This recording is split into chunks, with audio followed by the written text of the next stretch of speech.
Today's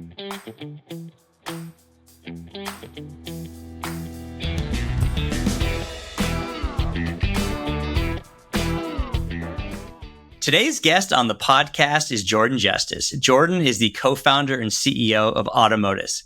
Automotus provides curb management solutions to cities and airports across the globe. What is curb management, you might say? Jordan talks all about it on the episode, as well as how it can really impact both reducing traffic and emissions in cities across the globe. He also talks about how $780 in a trade show booth in Tulsa, Oklahoma led to the successful start of his company, and how each one of us can develop thicker skin. I hope you enjoy today's episode.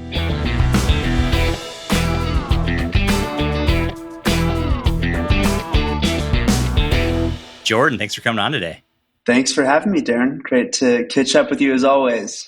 So I always just love hearing the origin story of a CEO, a tech founder, just in terms of like what got you in the game. Like, what were the kinds of things that you were interested in growing up? Were you like an entrepreneur with a lemonade stand or selling gum at school? Like I've heard some other founders. Like what really motivated you? What were you into as a kid? Yeah, I mean, I was always, looking to connect with people and make a buck where possible. I did my fair share of lemonade stands and things like that, and had some good exposure to entrepreneurship as a kid, as my parents were both entrepreneurs. But generally, I would say I really got into it more in college as a profession. I studied entrepreneurship in undergrad, mostly by way of exposure, but then also just curiosity and interest in understanding the world of business and how to carve out my own niche in it.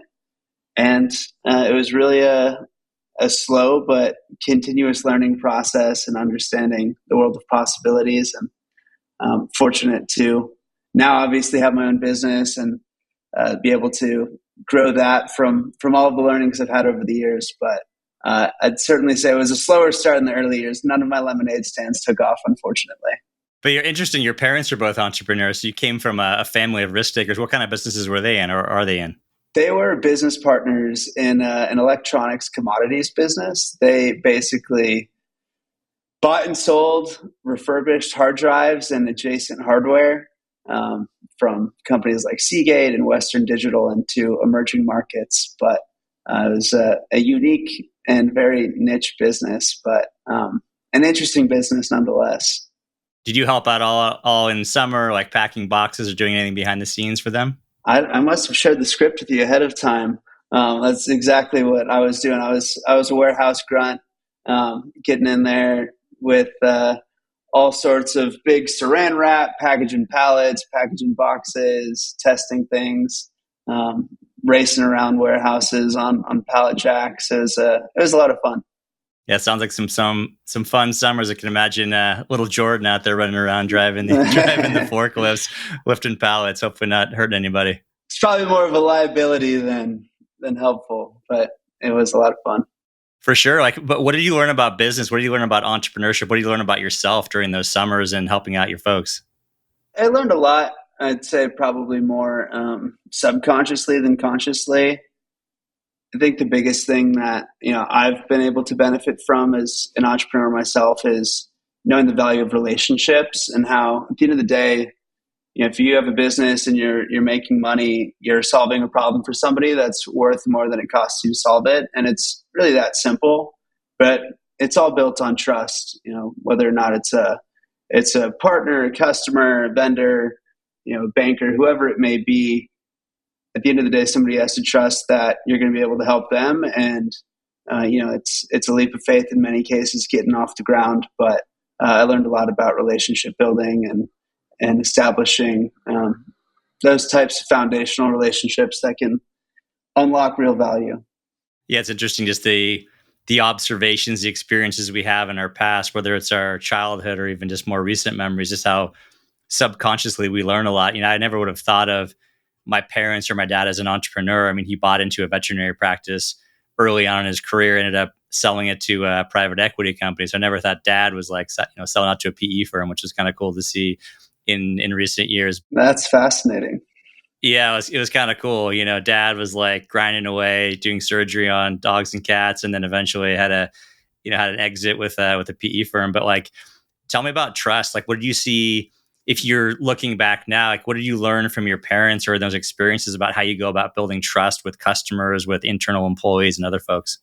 I think the biggest thing is just being transparent and vulnerable with people. It's easy, I think, a lot of times in the world of tech or business for people that want to puff their chest out or get into the marketing side of things, measuring contests, so on and so forth. But at the end of the day, people are just trying to connect with one another, and to the extent that you can just be transparent about where you're at, what you're looking for, and vulnerable too about challenges you're facing, the opportunities, all of that is super critical to having any sort of meaningful relationship. And as an early stage company, you need people to take a flyer on you. You need people to take a bet on you. You don't have the financial profile of an exciting investment necessarily, but you have an idea and you have people. And, at the end of the day, it's about people's trust in you to go out and do what you say you're going to do and honor what you say you're going to do.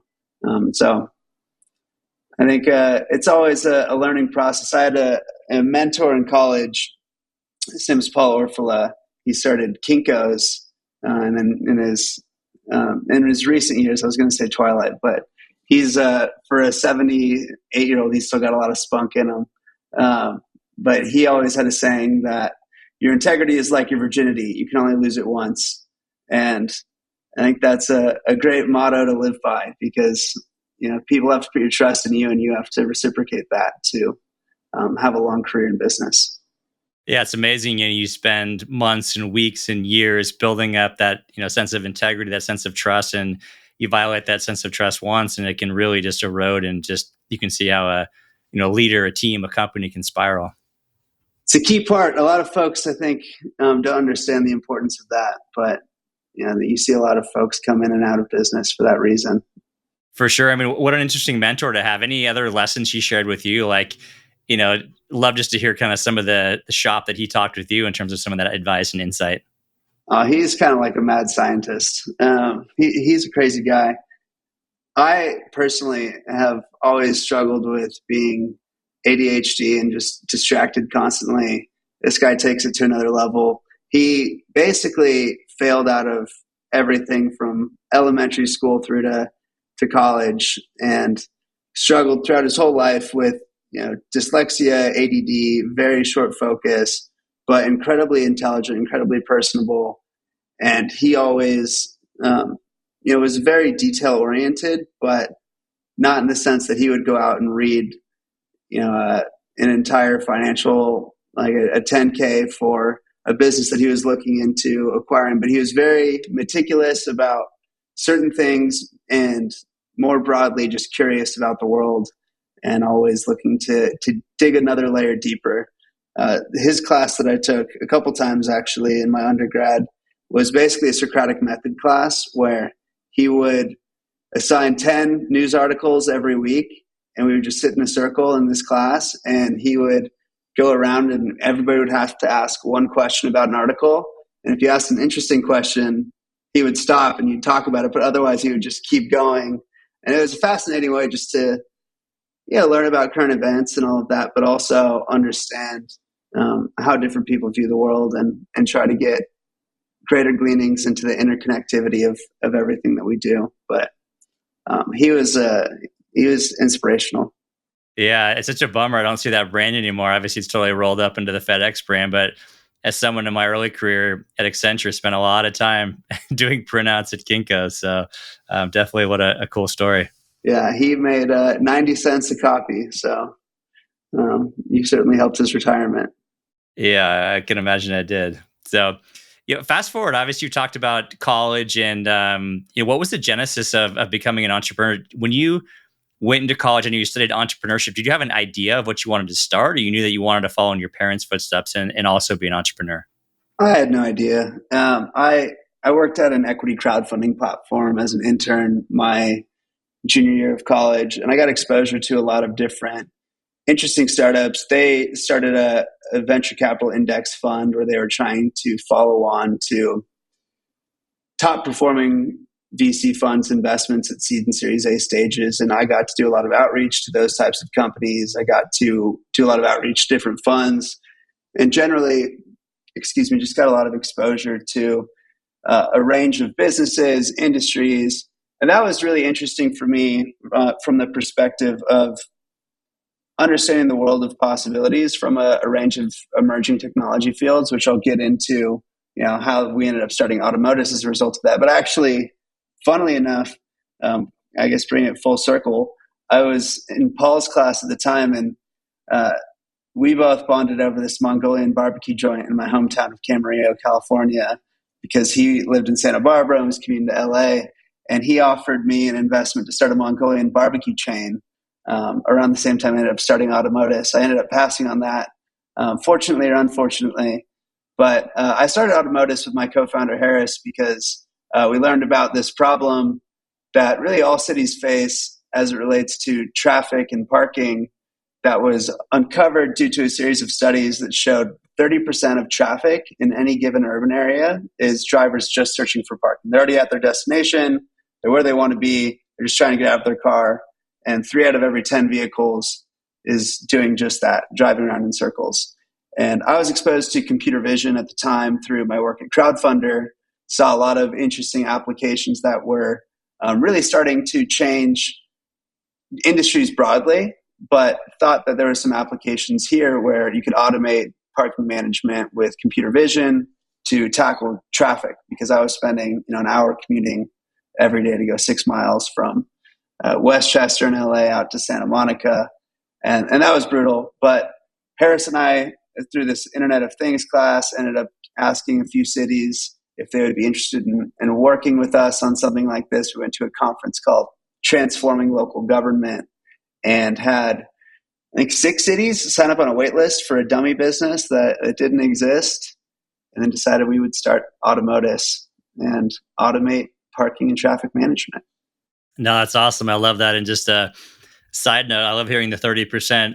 If anyone who's listening lived in San Francisco or lives in San Francisco, it's probably more than that, right? Just remember working at Accenture, drive an hour to work, no problem, park, in a corporate lot, drive back, circling. It's just a brutal way to spend time, but really interesting. Like, where was that stat? Was that just in a research study or in a class, or like, how did you uncover that statistic? The study was done by a UCLA professor, Donald Shoup, who ended up becoming an advisor to Automotus later on. But it was a study done across 30 cities, I believe, initially in North America, Western Europe, and Southeast Asia as well. And they basically just had people out on the street surveying drivers for weeks on end. Or they would stop somebody and say, "Hey, where are you going?" Like, "Oh, I'm just trying to park." Or they're saying, "I'm going to," basically they're stepping in the middle of traffic, trying to flag people. Maybe, they got a disproportionate of people that were willing to stop that were searching for parking, but it was a pretty interesting study. And one of the companies that Don from UCLA also advised, called ParkMe, their investor came into this Internet of Things class that I was taking at LMU and referenced the study and their business, which spurred us diving into this opportunity. Yeah, you mentioned just in terms of the fake business and testing. Like, tell me about that. Like, I think a lot of times people think, oh, you have to go fully in, raise money, start a real business. Did you have like a fake landing page, or like, tell me a little bit more about like, how do you go about testing the idea? Yeah, one of the benefits of studying entrepreneurship, LMU, Loyola Marymount University, has a very, very good entrepreneurship program that I was fortunate enough to be able to go through. I got a lot of exposure to different, more modern entrepreneurial methodologies around, like the lean startup, agility, like validating ideas at low cost, so on and so forth. But basically, any business, you can sink so much time and money into creating things that don't add value. But the number one thing that any business needs is customers, right? So for us, we threw up a website on Wix. We printed out some brochures at a FedEx Kinko's, actually, down in Tulsa, Oklahoma. Got a couple tickets to this conference. And all in, I think we spent $780 to go to this conference. Got a night at this rundown Airbnb in Tulsa, Oklahoma. And we ended up, it was called Parking System Technologies. I could send you a picture of the booth. It was pretty hilarious. And it was just an idea that we were able to validate and turn into, business. I think there is a very, very popular misnomer to your point that you need to invest so much money, so much time to understand whether or not there is a business. You need to raise all this capital. There's so much that you can do.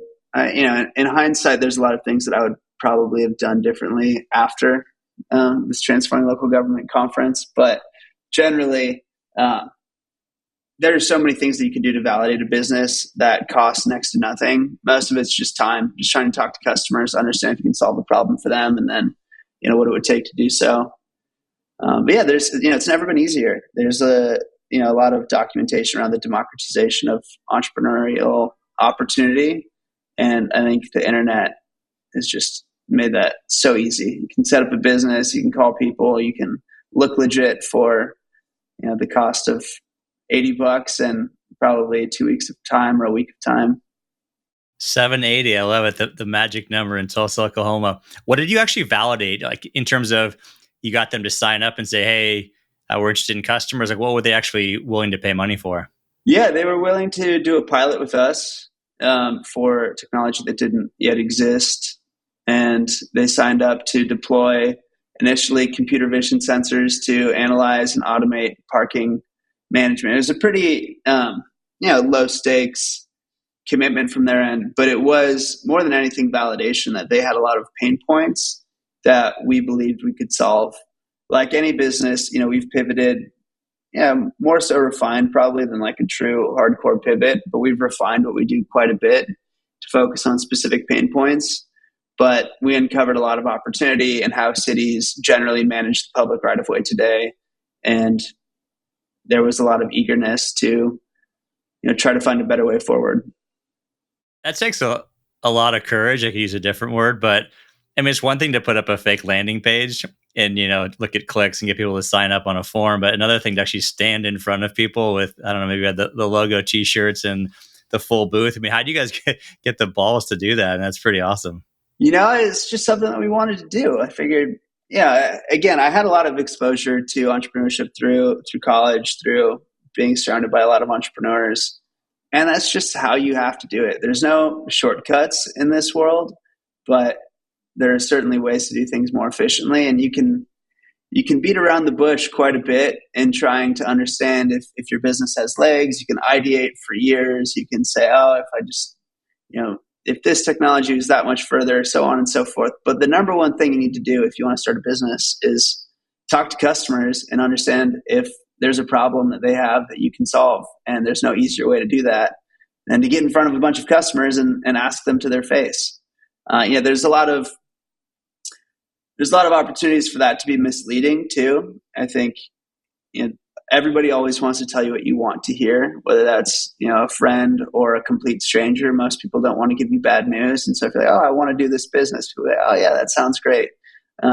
There's a great book on that actually called I forget what it's called. I think it's called The Mom Test. It's a product book about how everybody wants to give you good news like your mom, but at the end of the day, getting in front of clients, asking them hard questions, trying to figure out if they'd pay you, and if so, how much they would pay you, is the quickest way to validate a business. Did you do a parallel test on the Mongolian barbecue restaurant, or this was just a one-time test for this business? The Mongolian barbecue business, unfortunately, never got that far. It was an alluring offer, but sad to say I didn't capitalize on it. So play it forward. So now you're a junior in college at this point, you and Harris? I was a senior. Harris was a junior. I graduated, incorporated Automotus May 30th. I think I graduated maybe like a week before that. I was fortunate. I made a decent amount of money in sales through an internship at Crowdfunder. I was also fortunate to be able to put some of that into Ethereum at the time through this crypto company that I sold the deal to that gave me some, short term, it turned out to be good advice, or long term potentially as well. But anyways, made a decent amount of money to start Automotus with some capital. And before doing that, took a nice 6-week backpacking trip around Southeast Asia because I knew I wouldn't be able to take a vacation for the next 10 years probably. And then, Harris split his time his senior year. He was a computer science student of the year for a few years in a row at LMU. And so they basically said, as long as you show up every once in a while, you can do your business. And so we started it and got a 96 square foot office in Mar Vista in the TrueCar building, if you ever make it into LA, with no windows. And we sweated it out in there for about 3 years before we ended up catching our first break from some investors and city pilots and things like that. We can talk about some more of the early days of Valuable, but we dove in with both feet. Yeah. What were those 3 years in a hot, sweaty office with no windows? Like, what were you working on at that point? What was the focus? Like, what were you working on versus what was Harris working on? I basically cold called everybody in the industry. I cold called every person in city transportation, university transportation. Got a lot of no's, a lot of people that didn't like to be cold called. I have a lot of respect for anybody that cold calls. Like everybody, I hate to, everybody I'm sure nowadays gets 10 spam calls a day like I do. But I try to have at least a dose of empathy nowadays because I've been there and it's a pretty shitty job, for lack of a better word. But I cold called a lot of people. We were working really hard on getting the technology to a place where we could actually deploy it. We had a very lean team. It was Harris, myself, and Prajwal, who joined our team as our first hire. And they were building the technology every day, trying to get some computer vision pipelines to be functional for our applications, let alone accurate. And I was working on getting our first pilot stood up at our alma mater, and then just cold calling cities, cold calling airports, cold calling universities to try and get additional customers. We got a few potential breakthroughs and just getting into the market more broadly. After about 18 months, we were able to get our pilot stood up at LMU. Another 6 months, we got some data from that showed the opportunity and the impact of just automating curb management. And then that was enough to get into a TechStars program with the TechStars Smart Mobility Group in Turin, Italy.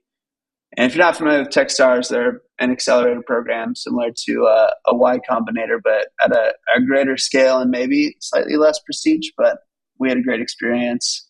And we ended up going to Italy, getting a pilot stood up with our first city in Turin, Italy in early 2020. Pandemic hit northern Italy. Harris and I were both living in Turin. He had to get out of there. I ended up staying an extra couple weeks to try and get our cameras up. Country ended up shutting down, got like 20 flights canceled trying to get out, but it was all in all a blast and an inflection point for us. Because the hardest thing about our market, candidly, we work with cities, we work with airports, is the first question everybody asks you is, who else are you working with? It's an incredibly difficult industry to break into. The typical government sales cycle is on the low end 12, on the high end 36 months. Implementation cycles are usually 12 to 24 months on the back end of that. And so it's a very difficult industry to break into. You have to have either a ton of capital and be very diligent with how you spend it, or a ton of sweat equity. And we didn't have the former, so we had to just wait it out, grind it out. But it was a lot of fun. So what was that like? What was the feeling you had when you had that first deal, when you had that first, I don't know whether it was at LMU or whether it was in city of Turin, like what would that feel like for you guys? Like how much validation and just like faith and confidence that it gave you guys? It's always validating. We work with 20 of the 40 largest cities in North America now, and it still doesn't feel very I'm not out here looking for validation. It's always nice, but we're trying to grow a business to be a large multinational corporation here eventually, and it's a lot of hard work. Obviously, you got to put in hours. You got to listen to your customers, and you have to execute.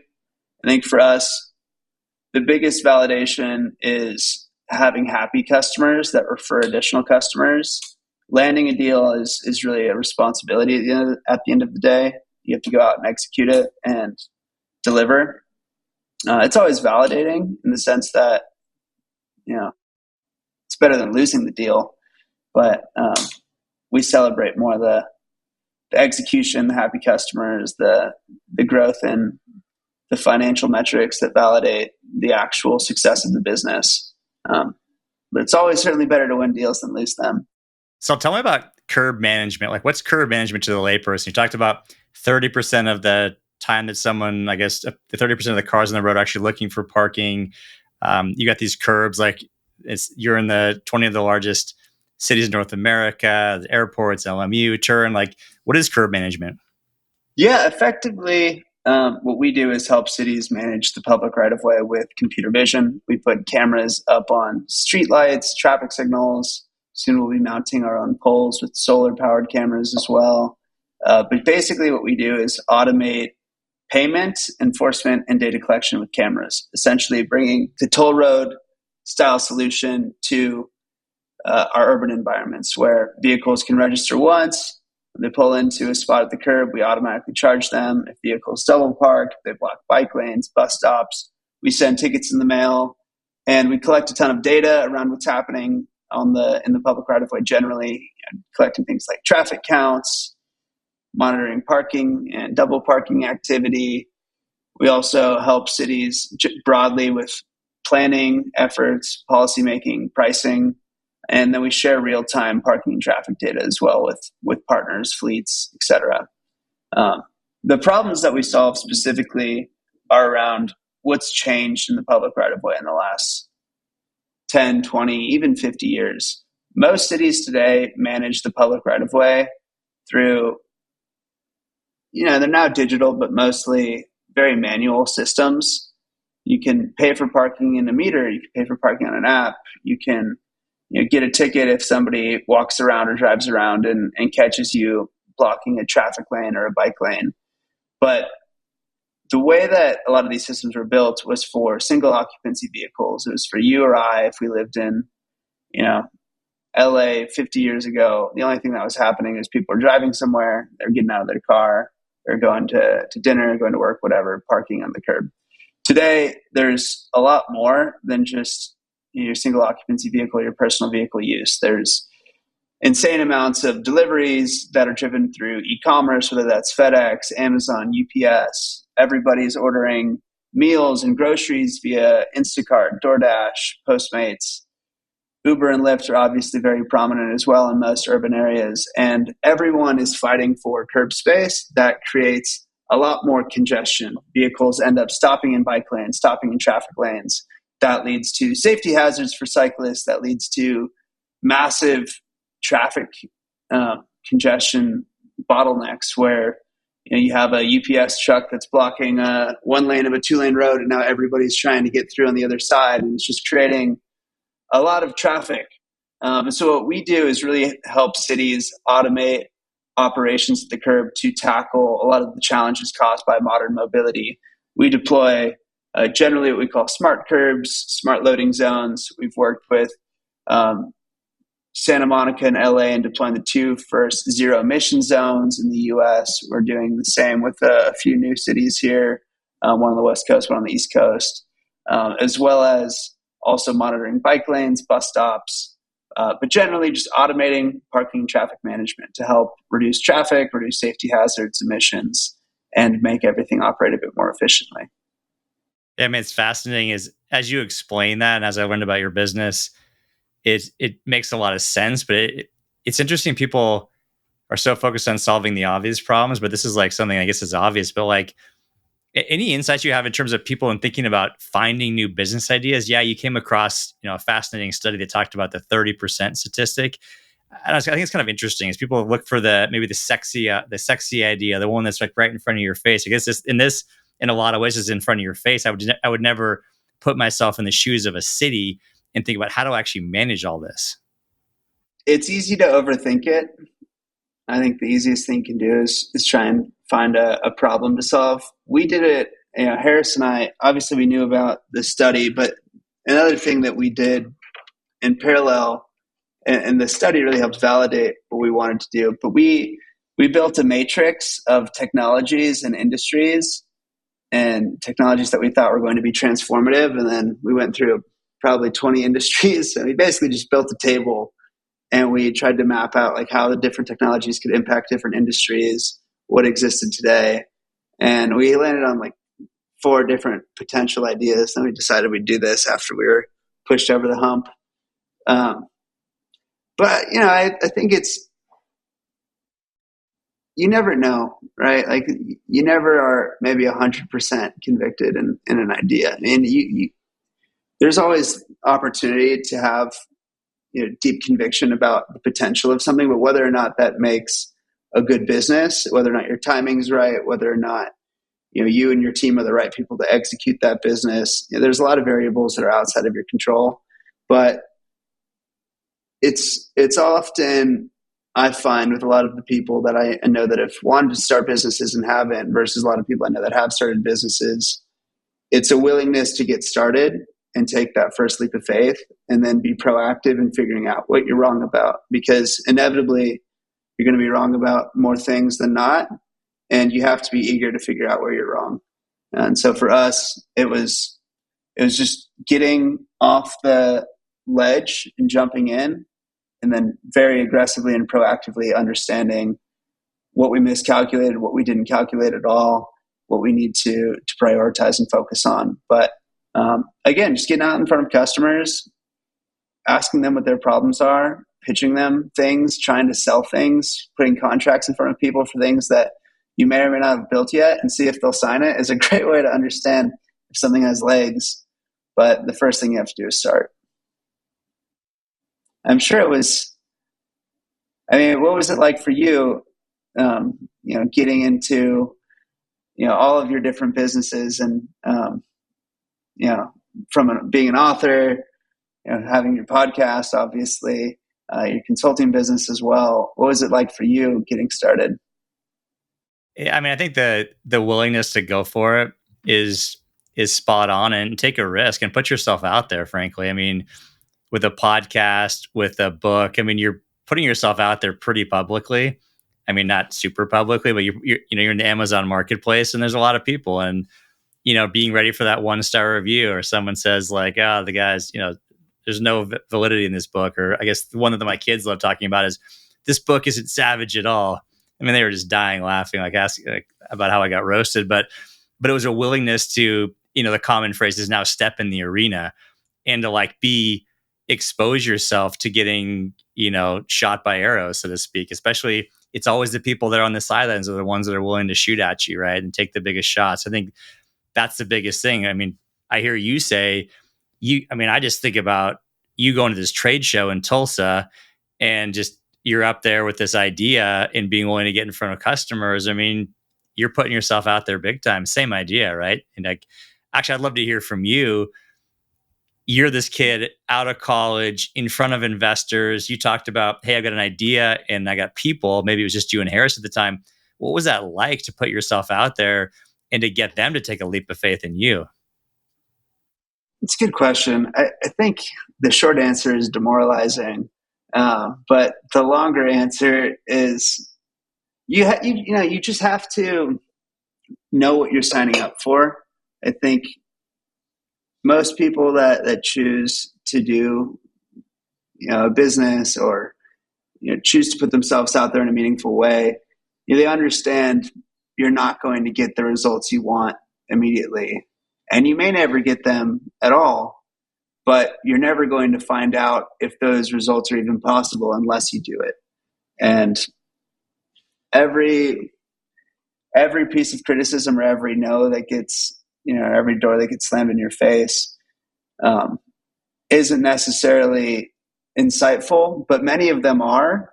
And it's all about trying to learn from, a lot of the no's, a lot of the criticism, a lot of the feedback, and, continue to calculate, all right, maybe we're on the right track, but our positioning's not right, our messaging's not right. We don't have enough traction, or we're not far enough along to earn the trust of somebody to take this opportunity. And so, you know, you have to be willing to get told no a lot. You have to, I think, have some pretty thick skin, because there are people that are going to tell you you're not savage at all.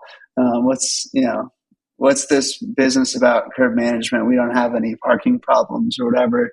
All that stuff is valid. Everything's subjective, or sorry, everything is subjective in the world of feedback. And so I think for us, I always get energized by learning, and there's a lot of learning in these processes and understanding. I'm not going to be right the vast majority of the time, but I'm always going to try to understand what is the best path, or what can we do to do something better or help somebody solve a certain problem differently. And so I think you just have to go in with an open mind, curiosity, and try to check your ego at the door, because if you're sensitive, if you're going to take things personally, you're going to have a bad time. That's been hard for me in a big battle. And a lot of people that I work with is being open to that criticism and taking it. But I love just the idea of reframing as like something you can learn from it, right? Don't just take, I could say, oh, that person had a negative review. It's like, oh, they don't know anything. It's like, well, what could I learn from that person, right? Like, how could I make it better? That's why I try to like frame, I'll call it criticism, right? I mean, this is like a no, but yeah, it's criticism. Like, what can I learn? What can I do better? Versus like most people get told no once and tuck tail and they stop, versus like, no, I'm going to keep going. How did you, obviously you're a sales guy. You talked about the sales job in college and this crowdfunding site. And then with Automotus, you're a natural guy who just has a thick skin. But any advice you'd have to people of how they can develop thicker skin just in terms of receiving feedback? It could be like even how you receive feedback from your boss at work versus like, feedback from an investor, feedback from a possible customer. Like, any thoughts in terms of how people can get thicker skin? Yeah, I think, a couple of things probably help me. One, reps. Oftentimes you don't get the reps unless you do have thicker skin, though. So that's kind of a chicken or an egg. But the other thing is just perspective. It's not about you. I think it's easy for people to think that, whenever criticism is thrown in their general direction, and it could be about, something that you did or the way that you acted or your ideas, whatever, and people have negative feedback. It's not about you. It's about this concept or this activity or whatever it is that is in your control potentially, or maybe it's not. But just trying to understand the broader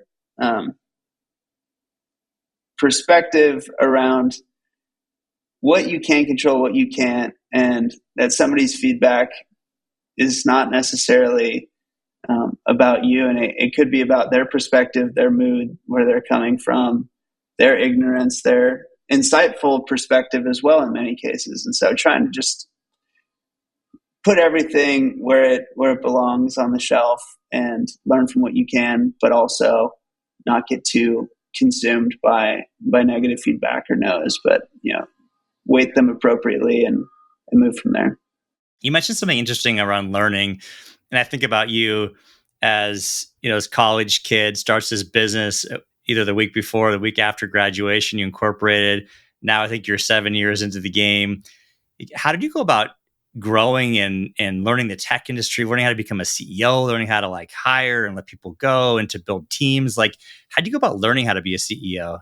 I think this is really broadly applicable to anyone. Obviously, not everyone's a CEO, but I'm just curious, like, what you did to go and learn when there wasn't really a clear playbook per se. It sounds like you had some infrastructure around you. I'm just curious, like, how'd you go about learning to become a CEO? Yeah, I basically just asked people who had done it before how to do it. I'm fortunate that I'm always willing to reach out to people, and more often than not, people will try to help you in this world. I've found if you ask for help, and I've asked, I don't know, couple dozen thousand people for help over the years now. And enough people have said yes to where I feel like I've surrounded myself with a lot of great people who have been in similar situations. A great example of that is your friend Tom, who you connected me with, who's now on our board, which was just happenstantial. I mean, you went out of your way to make that intro, but a lot of times it's just seeking opportunity to connect with people and being eager to take advantage of different people's experiences, knowledge, and trying not to step on the same landmines that others. I've still got a long way to go, but I've learned a lot just from surrounding myself with good people. Obviously, there's a lot of great literature out there as well. I've read my fair share of what I thought were to be like good entrepreneurial books from different folks that have also been in the seat before. But I've probably got 50 to 100 mentors and people that have been in a wide range of different businesses or situations that we found ourselves in or will find ourselves in, and then just leaning on people for guidance. Yeah, I love that. I mean, just willing to ask for help, tapping into all the people that are around you, and everyone. Not everyone has maybe not as great a network as you have right now, but everyone has people around them that can help them in some way to grow and to get better, and just being willing to once again put yourself out there. Facing some criticism, maybe someone does say no, right? But most people, you're right, will actually help you if you actually ask for help. Yeah, 100%. And if you come in and say like, "Hey, I'm just looking for help. I don't know what I'm doing here," people respect that so much, and then we'll bend over backwards. If you come with an attitude of like, "Hey, I've got this all figured out, yada yada yada. I'm building this massive business. Do you want to be a part of it?"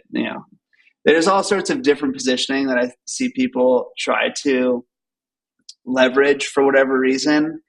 And again, I think going back to being vulnerable and transparent, it helps you build trust, and people want to help people that they trust and they believe that they can help.